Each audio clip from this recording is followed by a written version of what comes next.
अचो त लतीफ़ साईं खे ईअं पढ़ूं जीअं अॻे कॾहिं न पढ़ियो वियो आहे। महिरबानी करे चैनल सब्सक्राइब करियो।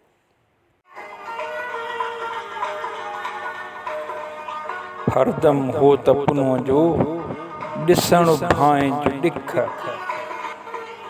वर ॿारो चाणी लिख, खोए 12 माह ॿियनि सी।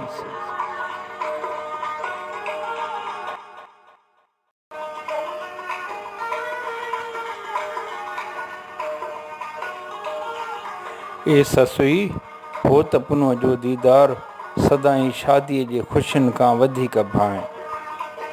ॿारो चेवर पुनो सां हिकु लहज़ो 12 महीना ॿियनि सां गुज़ारण खां सुठो आहे, वधीक ख़ुशियूं ॾींदड़ आहे।